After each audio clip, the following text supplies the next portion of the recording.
Oi, eu sou a Raquel e eu quero começar esse episódio falando que, por motivos óbvios, eu não vou falar sobre o tipo de vergonha que as pessoas que foram sexualmente abusadas sentem, ou o tipo de vergonha que as pessoas que abusaram sexualmente de alguém sentem, ou inclusive a vergonha que algumas pessoas podem sentir por terem recebido um diagnóstico clínico relacionado à sua saúde mental. Eu não sou médica, eu não tenho conhecimento sobre essa questão e eu ainda não tenho uma certificação para trabalhar tão profundamente esse assunto com indivíduos que se encontram nessas situações. O nome do episódio também não significa a cura da vergonha. Isso foi só um trocadilho que eu achei engraçadinho e que tem a ver com a reflexão que esse episódio pode te convidar a fazer, mas intrinsecamente não tem a ver com cura. O que vocês vão ver a seguir é um compilado entre a minha experiência pessoal, com artigos, livros, as aulas que eu tenho tido e palestras de profissionais da área médica, como psicólogos, psiquiatras, fisiologistas e pediatras. O meu intuito foi trazer uma microdose desse assunto de uma maneira mais abrangente, para que a gente possa refletir sobre a perspectiva que vai ser abordada. Dito isso, salve som DJ!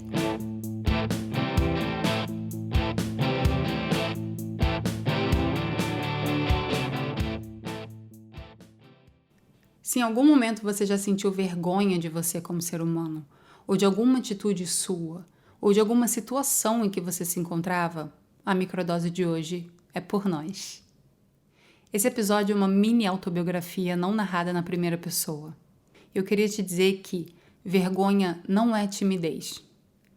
Provavelmente, em muitos aspectos até, ela pode se tornar a emoção mais poderosa por causa da maneira sorrateira como ela se aproxima da gente, sem ser vista ou ouvida.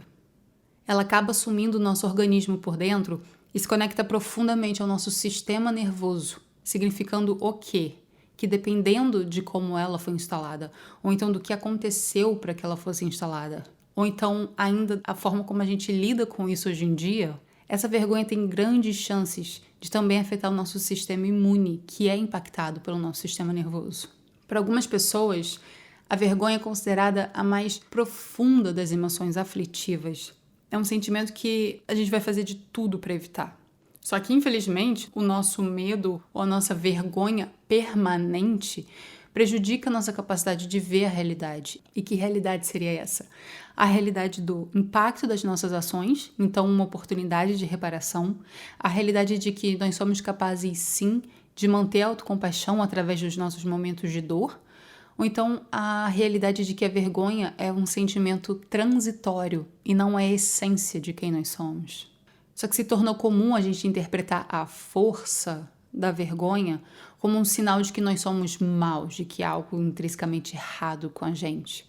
Só que a gente pode aprender a ler essa intensidade como uma métrica do quão profundamente a gente se importa, e não uma métrica do quão fundamentalmente errado ou então inadequado nós somos. É assim, no centro da nossa estrutura humana estão todas as emoções. E para alguns psicólogos, psiquiatras, fisiologistas, neurobiologistas, neurologistas, eles chamam só de emoções, sem categorizar entre boas e ruins. E existem outros profissionais dessas mesmas áreas que chamam todas as emoções de emoções boas, porque para ambos esses dois grupos que eu estou trazendo aqui, não existem emoções ruins. E a coisa mais importante que a gente precisa saber sobre a vergonha é que ela é uma emoção, e todas as emoções têm funções. Então a vergonha é só uma emoção natural humana. Todas as nossas partes são bem-vindas, e a vergonha também existe por um motivo. Lembrando que eu estudo e eu moro no Canadá, então eu estou traduzindo vergonha do inglês shame, mas existem outras traduções também, como humilhação, embaraço, tipo, isso aqui é embaraçoso demais para mim. Mas eu vou seguir nesse episódio chamando de vergonha. E para ilustrar um exemplo sobre esse tópico, não tão racionalmente como eu vou colocar agora, mas basicamente nós nascemos com o conhecimento de que as nossas vidas dependem de nós sermos aceitos pela nossa tribo. E implicitamente dentro de ser aceito também está ser cuidado por essa tribo, por uma comunidade, pela nossa família. Existem estudos que mostram o comportamento de recém-nascidos. E é como se o recém-nascido já nascesse esperando receber certos tipos de cuidado. Biologicamente falando, o nosso cérebro ele está preparado para ser moldado pelas experiências que a gente tem. O que isso significa? É basicamente esperar para que as experiências que uma criança pequena tem, as experiências que nós tivemos, literalmente influenciam a formação dos seus circuitos neurais. Isso está embutido na nossa biologia. Como assim? O que eu acabei de falar sobre o recém-nascido que nasce esperando receber cuidados, um dos significados, né? Mas também pode significar que interações entre genética e experiências que moldam a arquitetura do nosso cérebro estão embutidas nessas relações recíprocas que as crianças têm com os adultos nas suas vidas.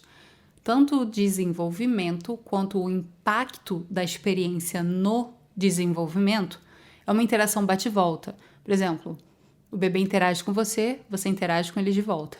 E essa interação, na verdade, pode ser super simples. Pode ser um contato visual, pode ser responder com barulhinho, não é nada que demande algo demasiadamente rebuscado, então um poder aquisitivo muito alto. E tem algumas pesquisas que falam que essas interações com os adultos, essas interações recíprocas com os adultos, na verdade são a chave para formar uma arquitetura cerebral forte. Por quê? Olha que magnificamente incrível e simples ao mesmo tempo. Porque novas conexões neurais se formam no cérebro à medida que as crianças pequenas instintivamente fazem aquele "cu", umas expressões faciais, uns gestos, e os adultos retribuem respondendo a isso. E essas conexões neurais, elas ocorrem em todas as áreas do cérebro. Isso faz com que as habilidades emocionais e cognitivas que as crianças precisam na vida sejam construídas a partir desses momentos. Então, por exemplo, uma criança, se ela está preocupada, se ela está com medo, então se ela está com ansiedade, que geralmente, mas não exclusivamente, podem estar sendo primariamente experienciados pelos cuidadores dela. Se essa criança está lidando com um estresse considerável, não importa o quão intelectualmente dotada essa criança possa ser. O aprendizado dela vai ser prejudicado por esse tipo de interferência emocional, porque todo o desenvolvimento se baseia no que vem antes. Então, se as crianças estão experimentando incertezas, instabilidade, relacionamentos abusivos, relacionamentos negligentes, isso literalmente interfere nos circuitos da arquitetura do nosso cérebro enquanto ele ainda está sendo construído. Então, quando a gente fala sobre desenvolvimento saudável, primeiros anos de vida, sobre como preparar as crianças para terem sucesso na escola, ou então sobre como preparar crianças para serem adultos com relacionamentos ou interações sociais saudáveis, a gente não pode separar o desenvolvimento cognitivo do desenvolvimento social e emocional, porque você não pode ter um sem o outro. Isso aqui é só uma ilustração, eu vou trazer outros exemplos mais para frente, para mostrar o quanto que a gente nasce dependente de cuidados dessa tribo e o quão importante esses cuidados são para a gente e como eles podem afetar a gente ao decorrer da nossa vida. E o quanto pertencer a essa tribo, então a essa família ou a essa comunidade, está tão intrinsecamente conectado aos nossos instintos de sobrevivência. E isso tudo acaba se relacionando aos motivos pelos quais a gente vai fazer de tudo para não ser expulso dessa tribo, dessa família, dessa comunidade. Mesmo que isso custe os nossos interesses imediatos. Porque é uma tendência nossa, uma tendência do ser humano se comportar de acordo com as normas do grupo, do nosso grupo social, só que sejam elas boas para a gente ou não. Então, desde cedo, no nosso processo de crescimento e desenvolvimento, a gente entende que a gente não vai sobreviver sem a ajuda dessa tribo, família ou comunidade. Mas só que o que isso tem a ver com a vergonha? É que um terror que vem com a vergonha é um terror de sobrevivência mesmo. Como se eu fiz algo ruim, então a partir do momento que as pessoas descobrirem, elas vão me hostilizar, elas vão me expulsar e sem essa tribo eu não vou ser capaz de sobreviver. Isso de forma até inconsciente, tá? Isso tudo faz a gente temer pela nossa sobrevivência, temer pela nossa vida, temer pra gente nunca ser descoberto e nunca deixar de pertencer. Então eu vou esconder de Deus e o mundo, inclusive de mim mesma às vezes, o que eu acredito que seja a minha pior versão. Algo sobre a minha humanidade, que se for exposto, vai fazer com que eu seja exilada, com que eu não sobreviva. E nesse caso, é comum acreditar que não vou ser capaz de sustentar o que eu acredito que seja verdadeiro sobre mim, a parte tão humana, nessa pior parte. É como se eu estivesse olhando para um espelho e entendendo que eu sou o reflexo e que, infelizmente, eu não sou nada além daquilo. Então, Para nos impedir de fazer qualquer coisa que possa nos causar essa vergonha, a gente desenvolve quem? Um autocrítico interno, só que nesse caso seria um auto extremamente crítico. E geralmente o trabalho dessa voz autocrítica é só tentar desesperadamente evitar que nós sejamos expostos, que nós sejamos humilhados ou então envergonhados pelo mundo exterior. Preste atenção nesse gancho aqui que é interessante, segundo a minha opinião. Todas essas diferentes percepções que surgem nas nossas mentes, elas em seguida são filtradas por meio das nossas emoções.